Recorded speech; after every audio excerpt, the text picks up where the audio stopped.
Welcome everyone to the September 2025 meeting of the New Jersey Butterfly Club. Tonight our speaker is our Vice President, Steff Aisenman, and she's going to presenting to us on Butterfly World. Thank you, Steff. All right. So for those of you who are not familiar with what Butterfly World is, it is considered to be the largest butterfly park in the world. Now, what exactly? So I thought that was like a computer for a second. I'm like, what did I do now? So this is little Steff, circa like I think 2006 or 2007. And this is where it all started for me, my butterfly obsession. As you can see, I have both the hat and the shirt going on. So yeah, it is lagging a lot. That is unfortunate. The founding story. Okay, so I'm going to butcher a lot of the pronunciations of things. So if I mispronounce something, you could either just pretend it never happened or nicely correct me, and I'll try and remember. So Ronald Bonder had always been fascinated by butterflies that he found growing up on his father's farm.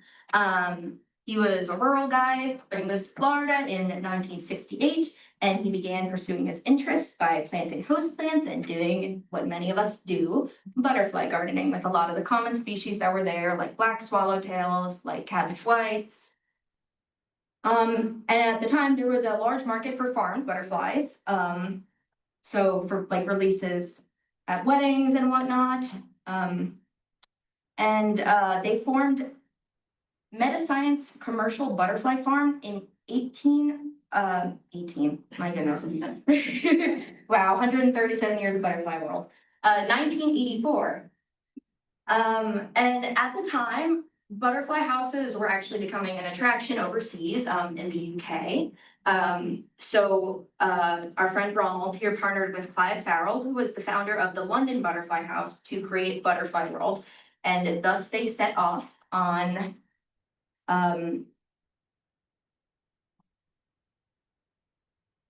that, which started nothing more than just a couple acres of land and a dream. And on opening day in 1988, it was home to butterfly aviaries, botanical gardens, and a butterfly research center as well. So they expanded from solely the idea of, okay, this was the only images you missed. I was pretty cute, if I do say so myself.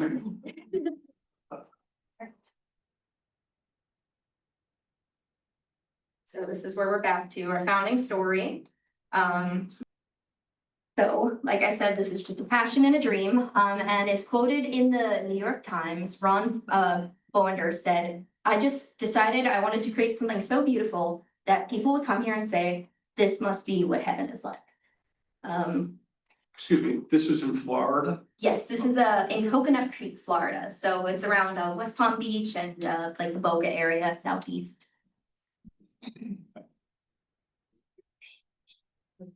So in addition to being what is a mix of, I guess, a butterfly house and museum where you could walk through and see many live exotic species, Butterfly World has used its proceeds to contribute to conservation efforts as well. So in 1988, they established the Bring Back the Butterflies campaign, where butterfly gardening resources and educational materials are given out to individuals in the community and visitors. And when you go to Butterfly World, you can pick up pamphlets of everything you need to know about native gardening in your zone, wherever you may be in North America. They also have a plant shop for Florida locals that sells native host plants to the area. That was pretty fun to explore. And some of their profits from Butterfly World have helped to open the Bowender Endangered Species Laboratory at the University of Florida. And they've been working on the project of helping reestablish the Chow swallowtail. I think I'm saying that right. Yes. Okay, which is an endangered species, and I believe it's only native to Florida, if I remember correctly. I did reach out to Butterfly World, seeing if I could get access to any of the research articles. I have not heard back yet, so if I do, that would be pretty cool. So I'm fingers crossed for that. This little friend right there.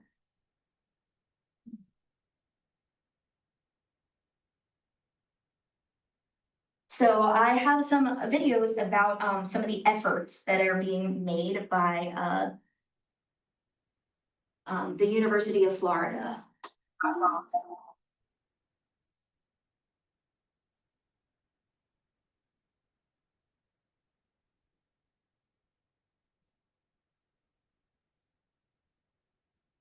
We're working on Chausa swallowtail. This is a Florida endemic butterfly. It was one of the first insects added to the U.S. endangered species list in 1976, and it occurs in only a very limited area in southeast Florida. It occupies a very specialized habitat called tropical hardwood hammock and has been kind of hovering around very low population numbers over the last several decades. Historically, this butterfly, if you go back to the 1980s and 90s, would not be uncommon to see 1,000, 1,500 individuals in the wild in a given spring. In 2012, we saw 4 individuals range wild. So it was really literally on the brink of extinction.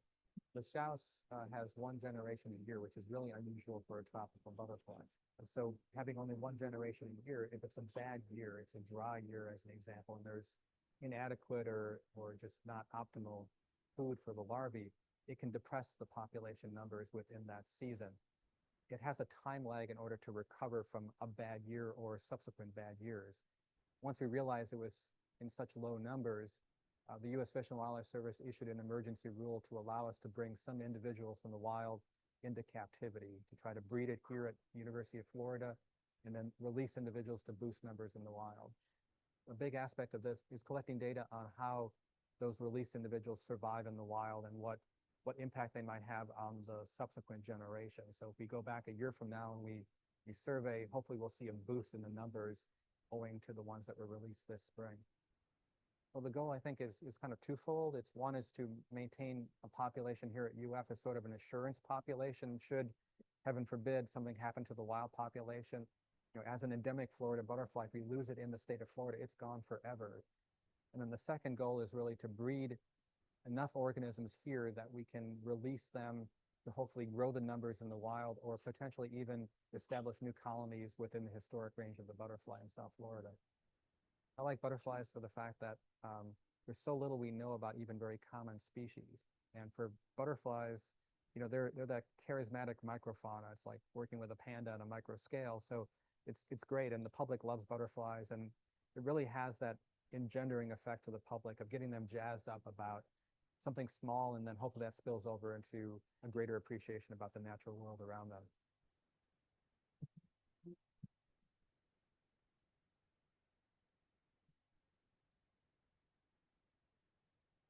So that's our Schaus swallowtail.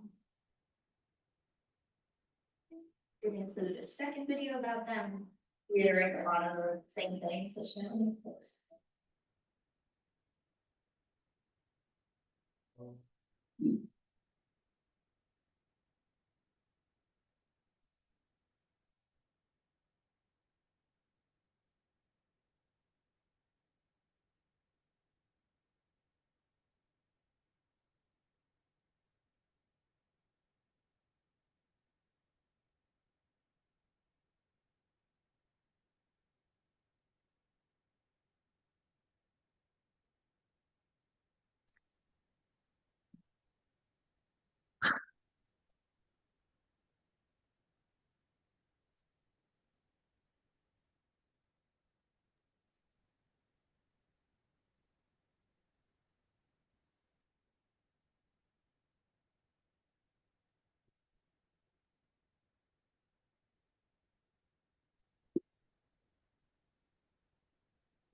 So it's good news that things have been going in the right direction for the species. Obviously, the results of the research is still subject to change, and there's the obvious worries of when rearing in captivity, is that going to make them weaker as a species and have less diversity genetic wise? But at this point, you heard there was four. It's all they could really do. So this was a huge achievement, I would say, for the species.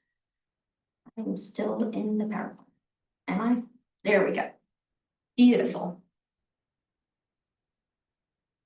So what can you see at Butterfly World? In terms of species, it's estimated that there's up to 20,000 plus at any given time of individual butterflies with around 50 species.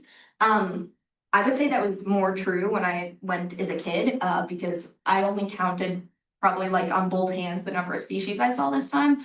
But then again, I also did go in the blistering heat of summer. So even for butterflies, it's a little too hot sometimes. It's estimated they have about 600 exotic individuals of birds. I couldn't get an estimate on the number of species, but I know it's seasonal as well for them sometimes. And they do have a lorikeet encounter with 21 lorikeets. In addition, they also have a bug zoo there, where they keep reptiles and various insects. So they have a couple of tarantulas. They have a Goliath bird eater, a Chilean rose, pink-toed tarantula, a curly hair. They have an Asian forest scorpion, emperor scorpion, giant desert hairy scorpion, Vietnamese centipede, darkling beetles, American cockroach, Madagascar hissing cockroach, a Suriname horned frog, and the ornate horned frog. They did not have frogs when I was here this time, unfortunately. That would have been nice. They did have a couple of tarantulas. They had centipedes. They had a cockroach. And they did have a crested gecko this time. So the list I have might not be updated, but hello, question. You know where they're getting these? Are people donating them to them? I was not able to find information on that. That's a very good question.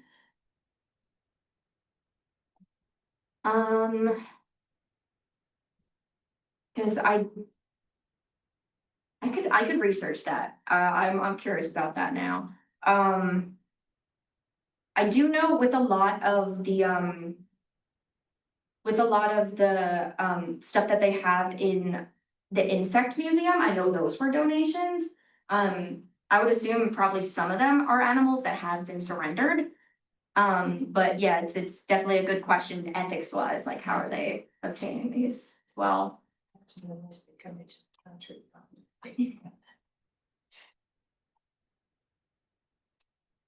So this is a map of Butterfly World. So when you go through, you start off seeing the caterpillar laboratory, where they raise the larva, and where the chrysalid close. And you get to walk through these giant domes with butterflies flying for acres. Now this part is obviously like closed off, and there's two sets of doors, make sure none of the exotic species can escape. But as I mentioned previously, there are native gardens there too. So when you even step outside the observatory areas, there is still plenty of native species flying around there too, especially because they do have a garden where they breed hybrids of passion vines and pipe vines as well. And that's the host plant of a lot of native species. So you'll see a lot of gold fritillaries flying around, a lot of zebra longwings. So one species that, one genus they have there actually that we don't have in New Jersey, as far as I'm aware, is the Heliconus species, or Heliconians. So that's in the Nymphalidae genus. And here are some fun facts about them. So these butterflies will engage in communal roosting every night, and they will congregate with other species in the genus. Sometimes up to like in the 60s, some up to hundreds. So they will warn predators with their flashy looks. Say, do not eat me. Many of them are toxic because they poisonous because they feed on passion flower vines. And they also are pollen feeders, which was something I had never heard of until now, and I did a little research on that. So what is pollen feeding? Obviously, it's feeding pollen, but why do they do it? So a direct quote from one of the studies I found, the butterfly genus Heliconius presents an excellent system for investigating how adaptive sweets evolve. Uniquely among butterflies, Heliconius supplement their nectar diet by actively collecting and feeding on pollen. Heliconius gathered pollen by probing flowers and collecting it as a lumped mass on the proboscis. The pollen load is mixed with saliva and externally digested to release amino acids that are drawn up the proboscis. Proboscis. I know words. Pollen is collected primarily from a limited number of plant species, and in Heliconius from at least the Melpomene. Wait, would you believe that I practiced these? I should have written like the little line under like a dictionary. Show a particular preference for certain pollen-rich cucurbitaceous vines in which they're hypothesized to have co-evolved. So obvious benefits, consistent supply of amino acid, and these butterflies are known to have a much longer lifespan than others. And it's associated with their specific foraging behavior. And so they establish what was referred to as trap lines in the study, where they go on the same routes, regularly visit similar plants. And so this suggests that they have an advanced capacity for spatial navigation, and it's hypothesized that they use visual cues like specific landmarks in order to do so. So let's go over some of the butterflies that you will meet at Butterfly World. So first is the red postman. This little friend right there. And these are found from the southern tip of Texas to Paraguay and Argentina. So widespread throughout the Central and South Americas, and they live mainly on the edges of tropical rainforests. Are frequently seen nectaring on lantana. I made that little one a little small, but spiny caterpillar. This is its geographic range shown with recent sightings on iNaturalist. It's a lantana. I'm sure most of you know what that looks like. And then it's a cousin or sibling here, however you'd want to refer to regular postman. So this one is located in Central and South America as well, especially on the Andes Mountains. And they're found in open terrain, forest edges, rivers, and streams. And what's fascinating about these is that there are a lot of different subspecies and morphs based on location. So in the videos from Butterfly World, you will see a ton that have different wing patterns on them. So what I saw about this species in particular, that I'm sure a lot of other Heliconians share, is that they possess ultraviolet vision. That is something I would like to do more research into, but I don't know if anyone happens to know if that is like across all Heliconians in general. Someone might know better than me. Butterflies in general. Okay. It's interesting how you look on some sites and it mentions it for like some species, but not others. I don't know if there was like any specific like greater purpose that they use it for. So this is mainly Central and South American. And here were a couple of different ones that were shown online. I saw a bunch of lighter morphs of them at Butterfly World, interestingly enough. You know if the color morphs are due to altitude, because they're in the Andes, they're gonna be pretty high. But I see some that look like the coastal as well. Yeah, I would assume that would be part of it too. And I would also think sunlight exposure as well, because I know in a ton of species, depending on how much sunlight exposure the caterpillars get, that'll affect the brightness of the wings in adults. So I think maybe like the lighter ones end up having the adaptation of, sorry, the ones that spend more time in like open terrain would have lighter wings. That's a good question. I've got my work cut out for me. There were so many species here that I tried to do a digestible bit on all of them. So this one's our zebra longwing. If you've been to Florida or anywhere in the South United States, you've probably encountered one of these. So here's their map. Interestingly enough, on iNaturalist, there was a stray seen in Long Island. And the individual who posted it was contacted, and they said they saw it fluttering around a garden. So it's hypothesized maybe it escaped from like a butterfly house in New York City. But as you can see, there are a couple like others that have made their way up to like Carolinas and on the coast. And with our changing weather, who really knows what we're gonna find. So southern US to northern South America. I did not put anything for their habitat, but they are common and widespread from what I've seen on my visits both to Texas and Florida. Don't quote me on that, because I have not been to Central America yet.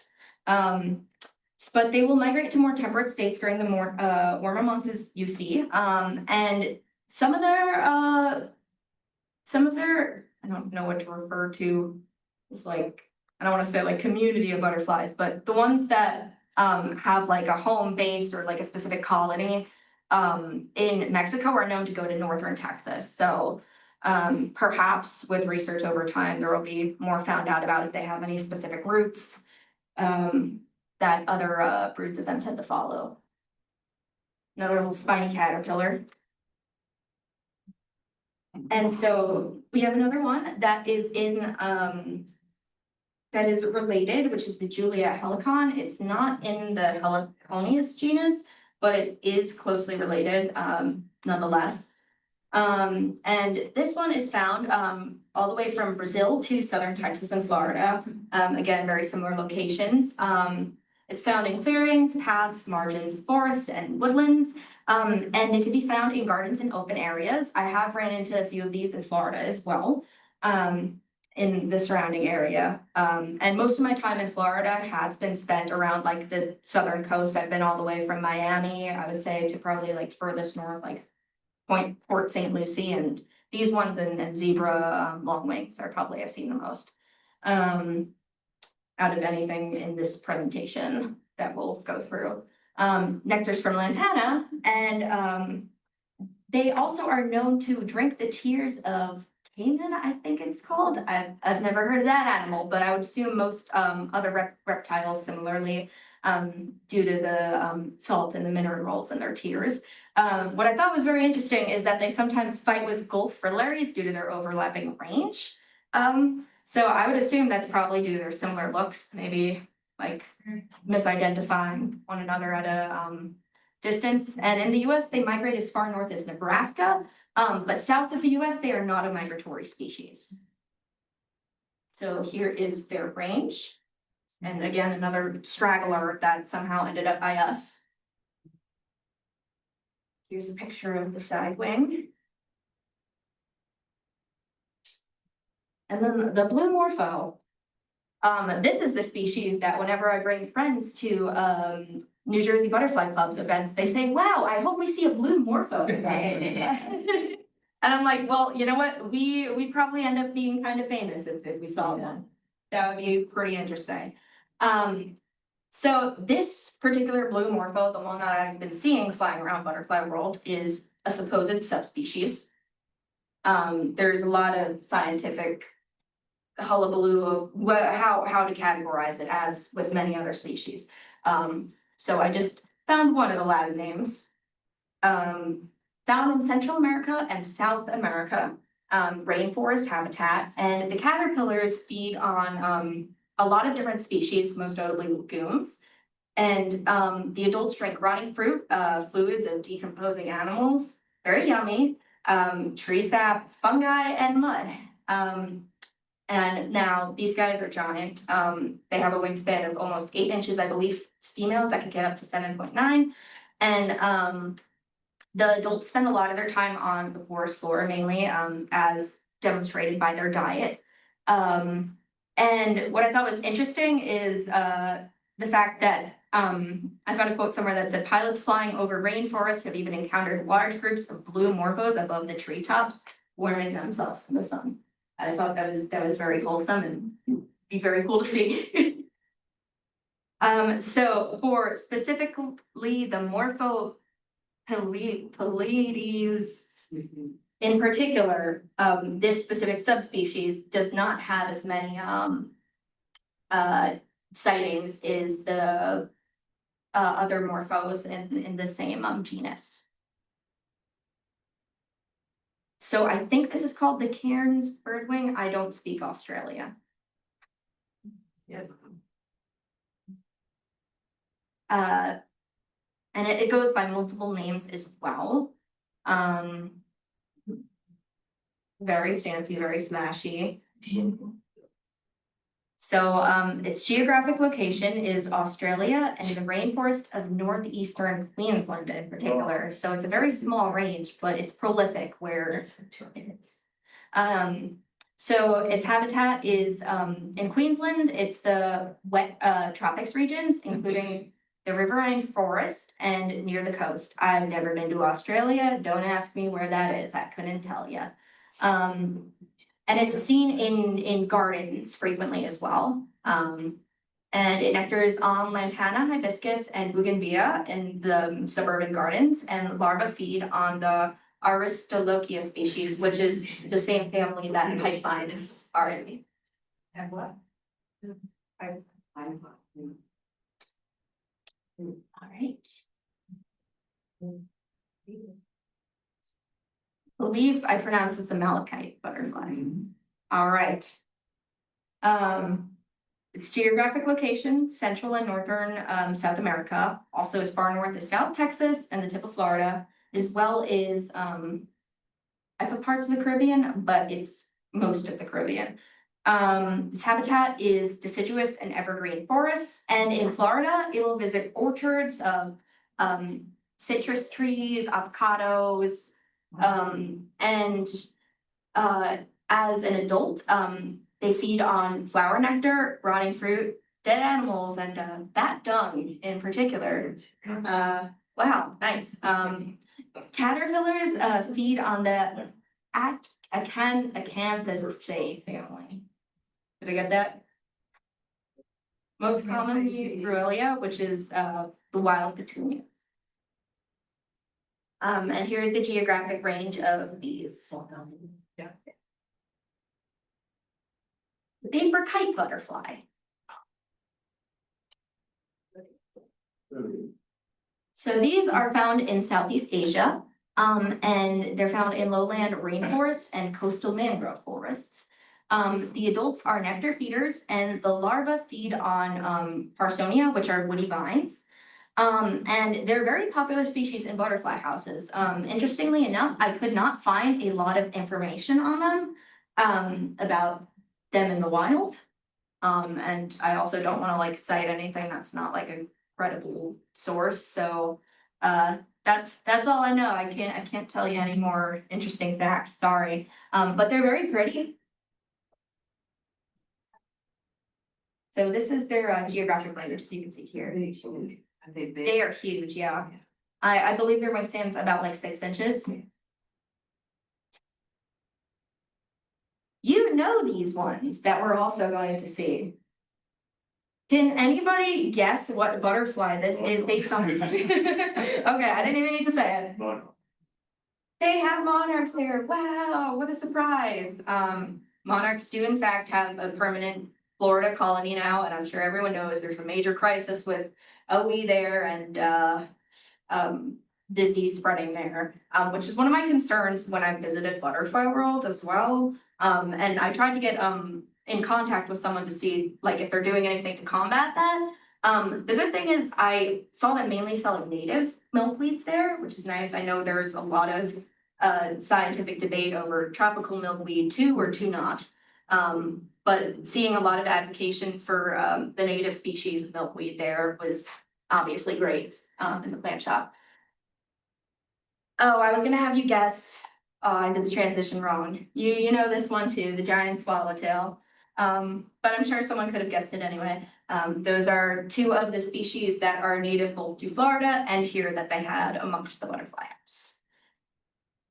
All right, so the first 2 rooms that did I do this in the wrong order? I did it in the wrong order. So the first place we're going to take a stop at is the laboratory. If this has volume, you're going to hear me make a lot of comments and talk to the butterflies like they are children. Please do not judge me.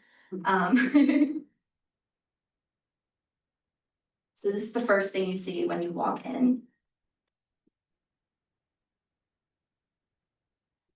You get to see all the caterpillars separated by instar. So this one's the Atala butterfly, which is native to Florida. However, they did not have any at the time that I visited. Giant swallowtail.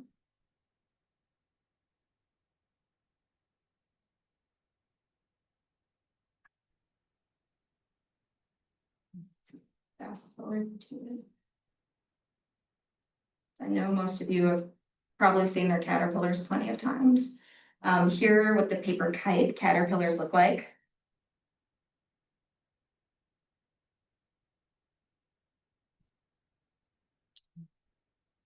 I'm not the best videographer. They were pretty chunky. They're nice and full. And then these were the blue morpho caterpillars. Very impressive. Pretty much looks like a stick.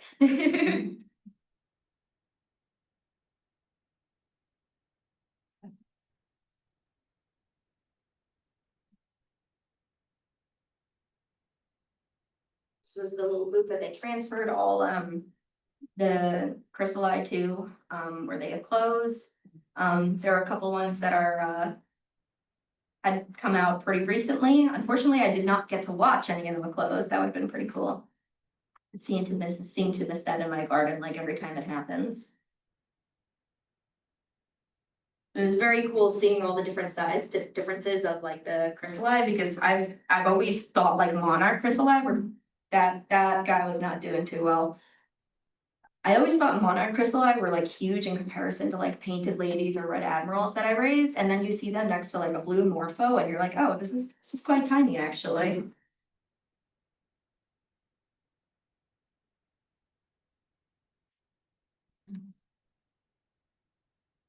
So that's our laboratory. And after that, you walk into the actual butterfly house. So this is from 2024. This was the first year that I had gone back to Butterfly World since I was a kid. Needless to say, I was very excited.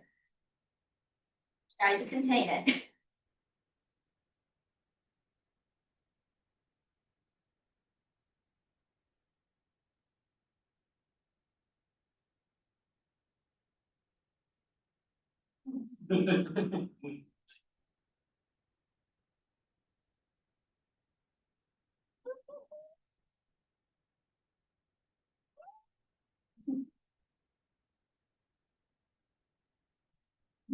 Like a kid in a candy store.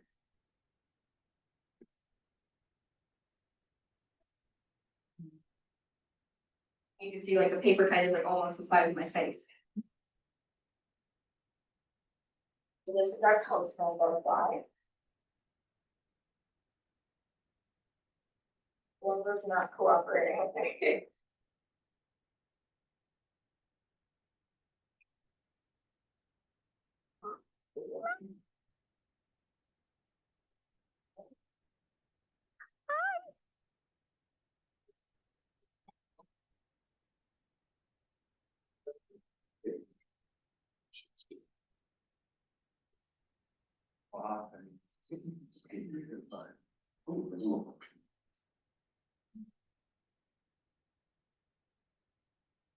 Here are some of the morphs of the postman butterfly. You'll see a couple of them get quite close, but they're pretty active.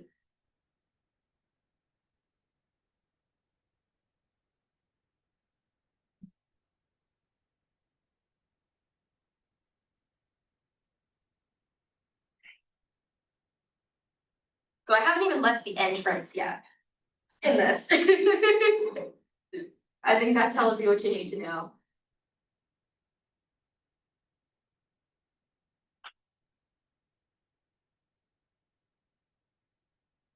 See another one from this postman right here. Get a clear shot. Look at those wings.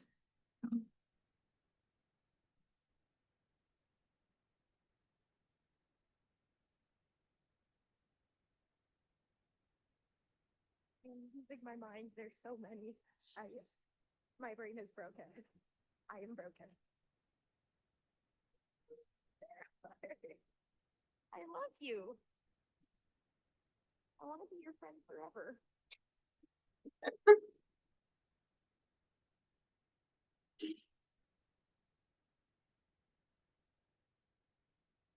It's very interesting to see them engaging in territorial behavior.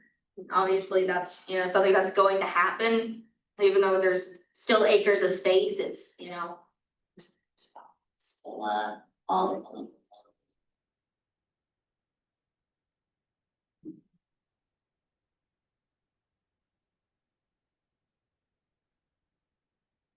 Zebra longwing right there in the background.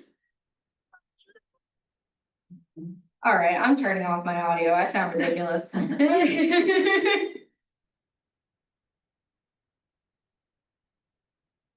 That was the same morphus before that we saw on the postman.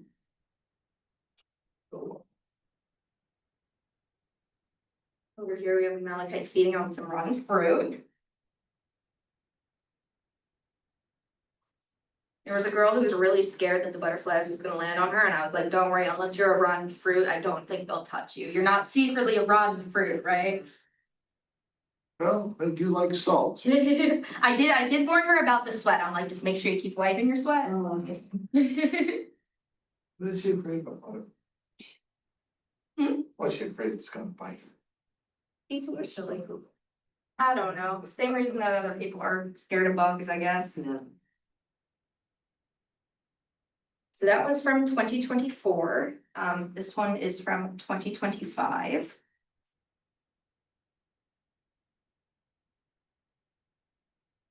I think that's the different design from the other ones. That one's like the one in the photo. Full courtship display going on here, I believe.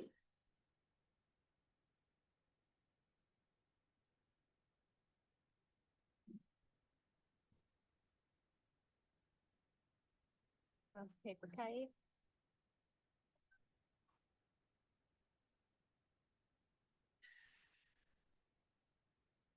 Oh, lost your wings. Oh, lost your wings.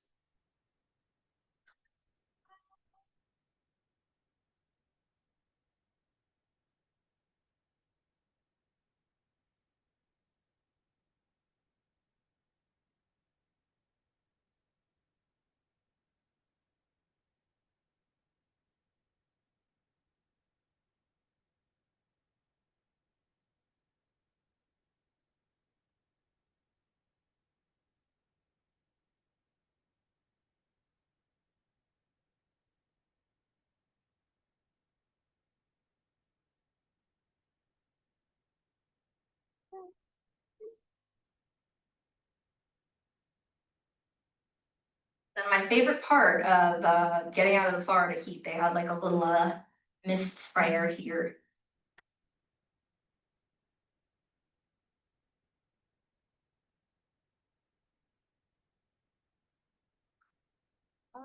That is, ooh, that's a bird wing.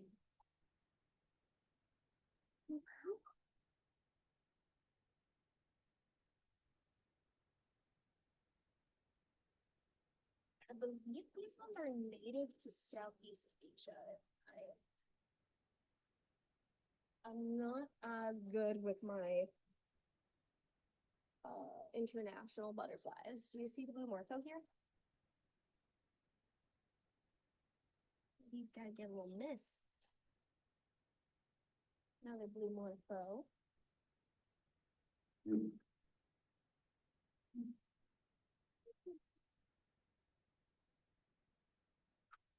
How huge that is, look at the size of my hand.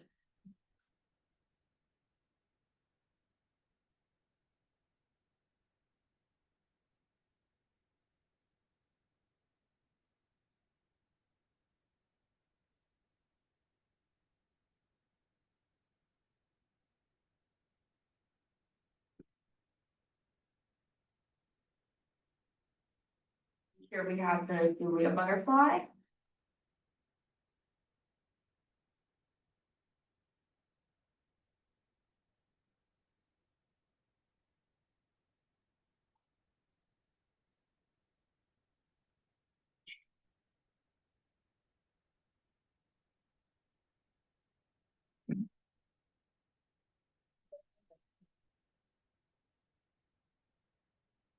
do you like the bananas? The blue Gorthos also make. Well, I could. If you. They're just so majestic. And then here we have a giant swallowtail, which does not look so giant when it's next to some of the other ones anymore. Which I think was the craziest part. All right. So we did the laboratory.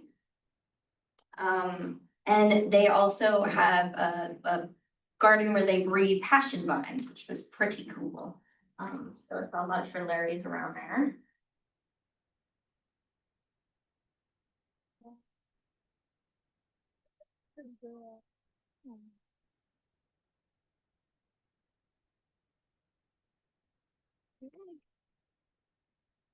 Good, well, for Larry, I go there.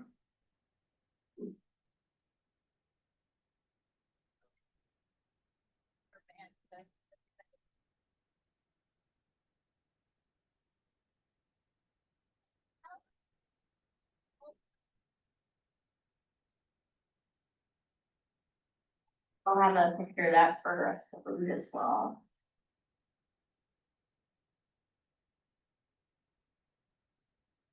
I think I just take the same two flowers over and over again. I do have pictures for anyone who would be interested in seeing all the different cultivars that were there.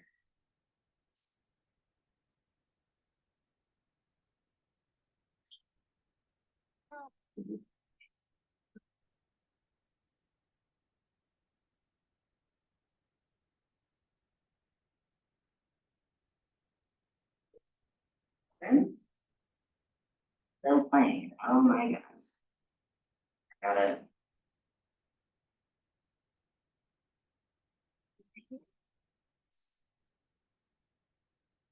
Let me pause that.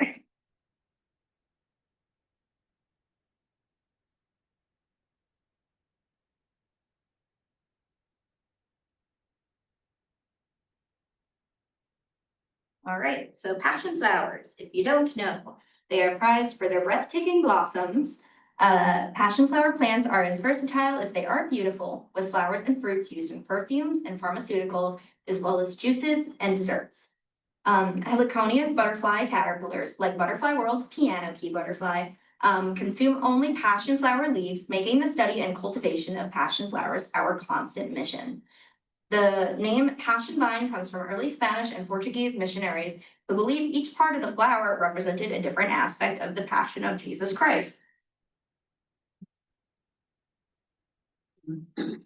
And so you have Passiflora triloba on here, Passiflora Grace Anne. Can't read all of those. Lady Margaret.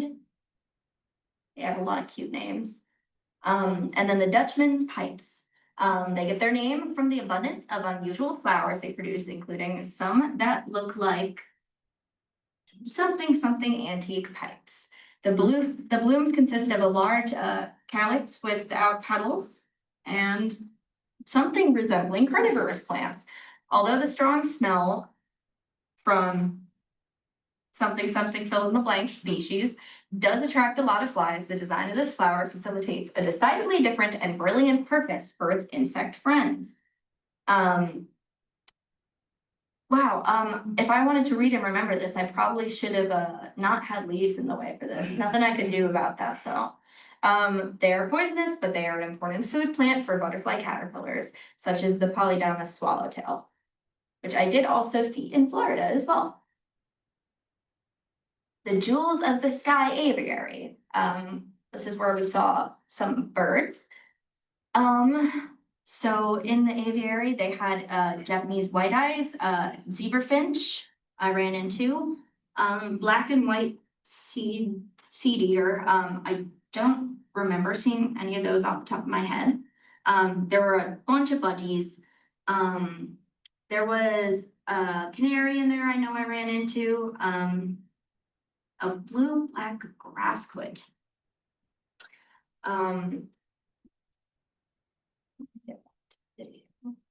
So.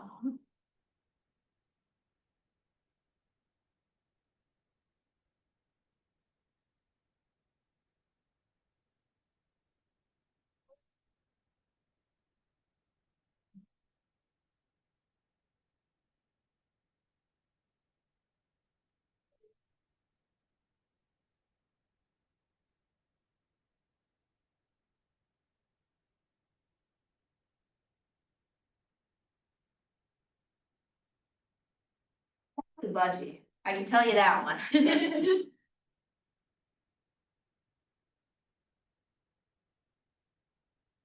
Anna is my friend budgie. But I can tell you that those are buddies. What are you? I believe that's in the Finch family, if I'm getting my birds right.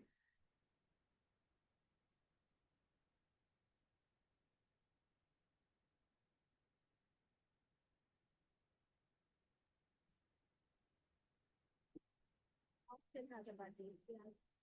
So. And yeah, they will help you. Hello. Hi. This is a cockatiel. Cockatiel, okay. Cockatoo is the bigger one. Yes. Right, okay. I'm learning my birds. And then this is from this year's. More cockatiels. I just.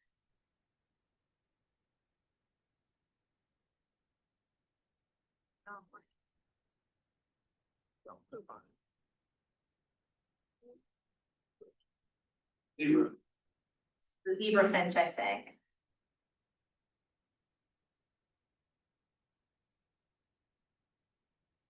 I'm sorry. Been through it.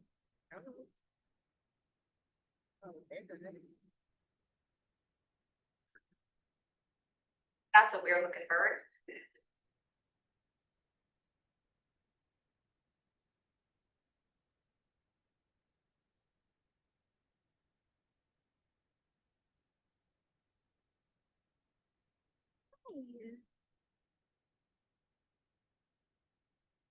So cute.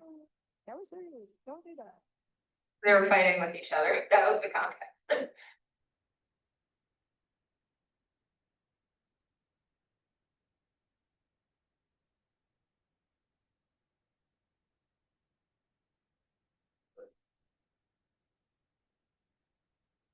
Wow, you're cool. That's her.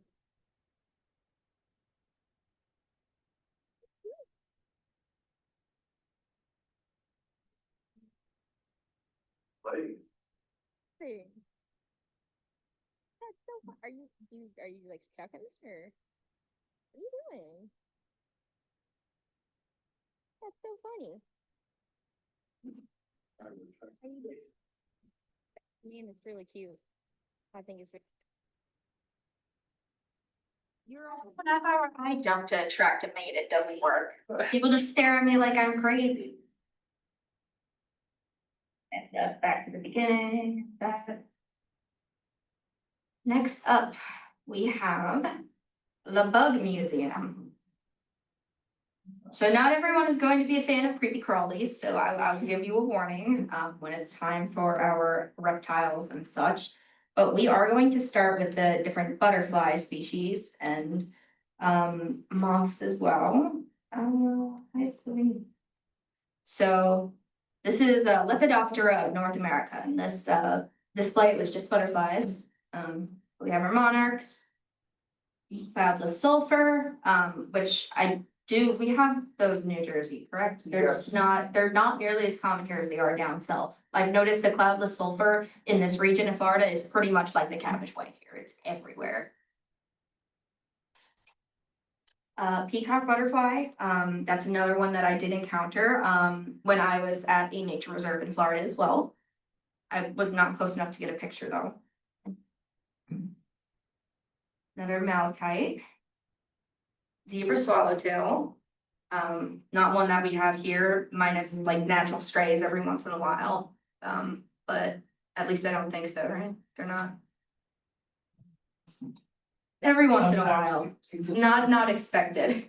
Yeah, it depends on where you are, like if it's a grove of pop, do blue plant. They may.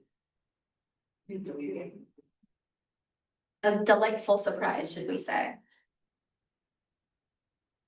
Julia again, as we've seen. A Florida white. Orange barred sulfur, I did not run into these. Zebra ran into plenty. Obviously, we're all familiar with the mourning cloak. And Baltimore checker spot, which is here in some regions, spice bush everywhere. Everywhere. And then, cool displays of the world, and it's so cool to see like the iridescence of the morphos in comparison to all, the other species. Here as well. Let's see what I can make out. That looks like a gold frillary in the bottom corner. I think that's a viceroy in the bottom right corner. See an 88 butterfly postman. I think that might be an emperor in the middle. Is that a hackberry emperor? No, that's not. That's not at all. Spice bush. See that as well. So they had various displays on things like dimorphism and cryptic coloration, and examples of the camouflage that are used. Debating if I should read through all this, because most people probably already know this. So here was our dimorphism and cryptic coloration display. The genus, species, and subspecies. So now we can see all the hybrids of the postman that are here. As well as some of the swallowtails as well. So that's about 1, 2, 3, 4, 5, 6, 7, 8 times 6 is 48. I can do math. So mimicry, we got Mullerian mimicry and Batesian mimicry. Oh, that one I do that.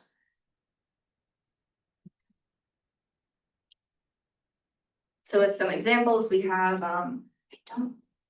obviously that's milkweed butterflies. I think that's either a queen or a soldier. And might be a viceroy there. We all know that example.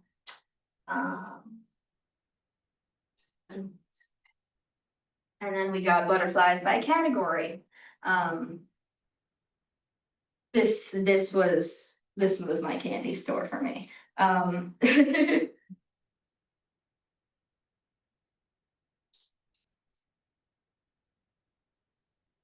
the bird wings. Where was the? This was the one I saw. No, I don't think it was that. I don't think the one that I ran into there was the Karens here. Obviously, this is like our biggest butterfly family we have. Hair streak snouts. Got a sorted display of a bunch of them. The iridescent hair streaks were probably my favorite as well. They're fascinating.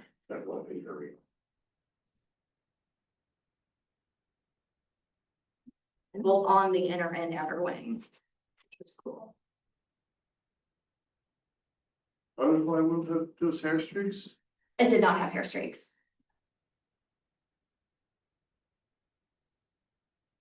The jungle queens. Then I have a whole one of the morphos as well.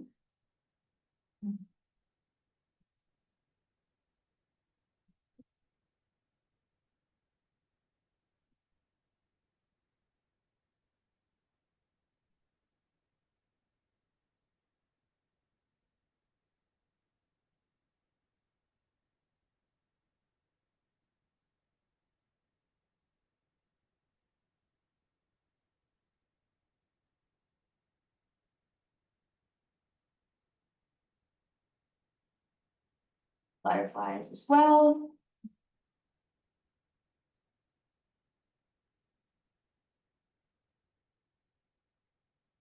And then they had a section on moths as well. Now we're really getting huge here. These are all silver moths. Madagascar sunset moth. And so these were some South American skippers. They did not have a name listed, unfortunately. Hawk moths. Take a look at that proboscis. That is crazy.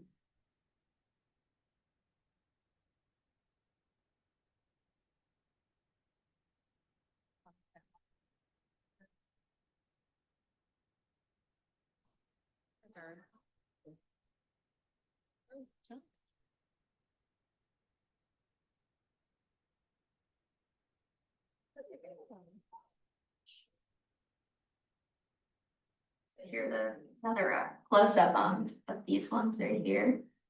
What are they feeding on? It did not say which one is the. That's one that Darwin predicted there was something that was feeding on this one flower. Yeah, the vanilla bean. Yeah, it has a very long. Yeah. And I know the vanilla bean is rare because it can only be pollinated by specific species, so. Yes, this is it. Yeah. That makes sense. Yeah. Some plants would become extinct unless pollinated by this long tongue. Yeah. Different species of moth here as well. The wasp moth.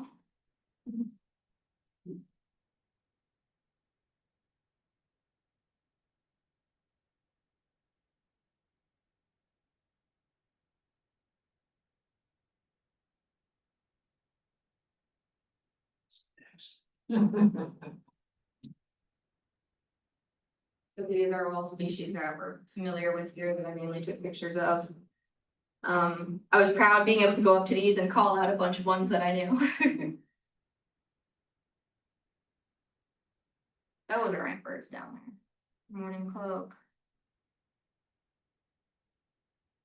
Now forget about it, but the swallowtails, I can't tell the difference. I think that's the spice bush, painted lady. And one of those.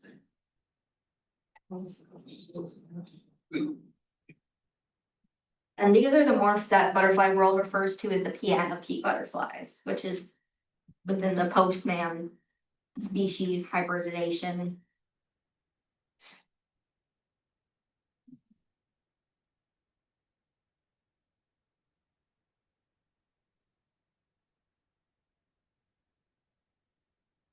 I think we already saw that one. And then we got our whites. All right, and now if you're squeamish, the second one will include some reptiles and some tarantulas, so you've been warned.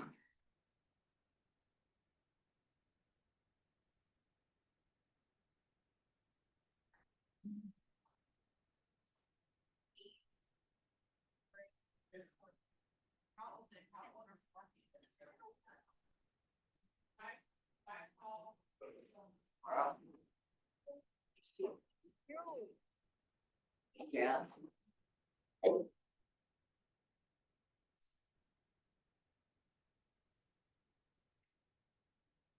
It was only me and one other couple in the room who actually wanted to go near this thing. We were fawning over it and everyone was like,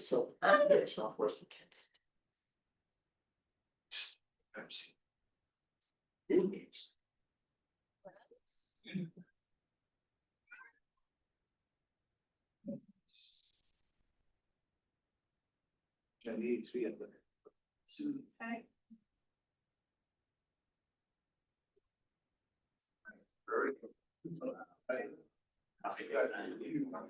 huge. Big. It's I don't think, you might not wanna know how big it is. Yeah. That's a huge. You saw how big the red knee was. Red knee's about the size of my hand.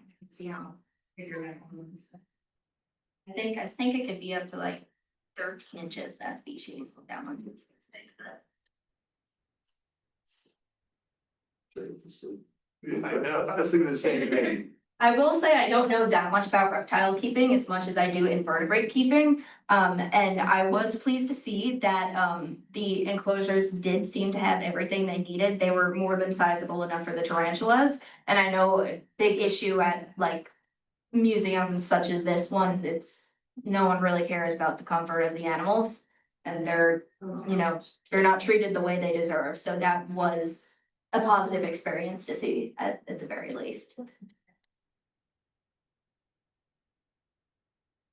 All right, and then this was, I don't have a link to the garden center. So I have a cool video that I took from the garden center of a gold fritillary laying some eggs. And this was very exciting to see because at the time, this was my first time watching a butterfly lay eggs. This was before I had the pleasure of anything doing so in my garden, so I got very excited. Let's see what my videos are.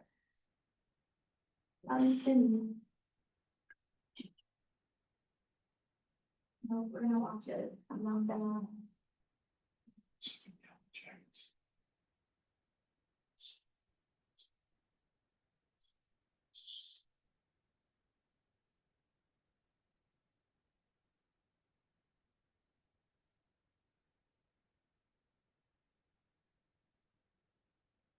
Hi, beautiful.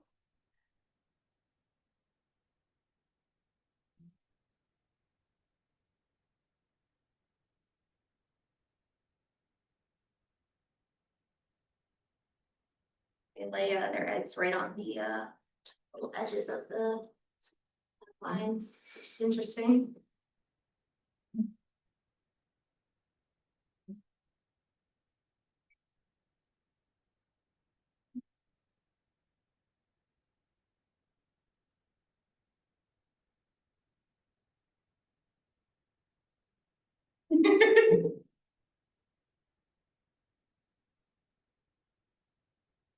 And that's the story of how I became a grandmother. It's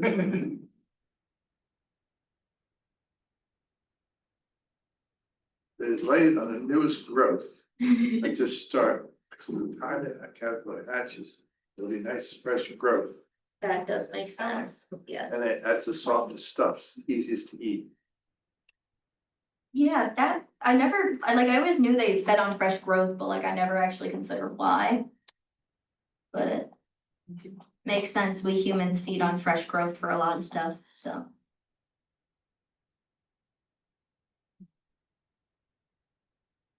All Do they right, sell plants there as well? they do sell plants, yes. So that's all I've got for you today, other than my informal works cited page. This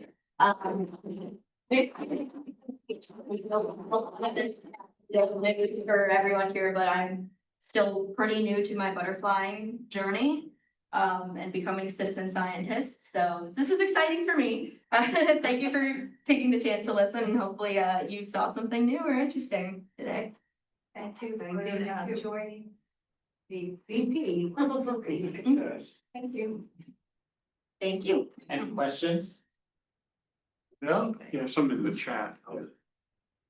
See, yeah, 6 chats. Shops. Let's see. Those, It looks sort of farther. Tends to be. Very color changes.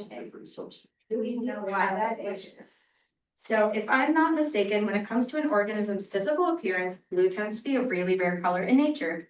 Do you know why that is? And would you happen to know why the blue morpho is able to survive as the exception? Well, I can answer one of those. It's the fact that it spends a lot of time on woodland floors with its wings closed, and its outer wings are, more of an owl pattern. But someone else could probably answer better than me about, the blue color. I know it has less to do with like the actual pigment itself, I think, and it's the way that the light actually reflects off of it. Yes. So then the structural, yeah, I don't know if anyone has a better answer. If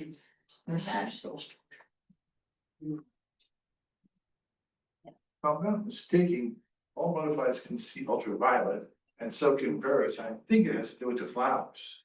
Yes, and bees, they each see it a little differently. Just watched an interesting video showing Yes. human butterfly and then bee view of a particular butterfly. Particular flower. It's just. They look really unattractive if you. Yeah, it's not the best. But there must be something in the UV that tells them how much nectar. it Yeah, is. that could be, they're already nectared out. Yes. All right. What else is there? Well, thank you, everyone. Oh,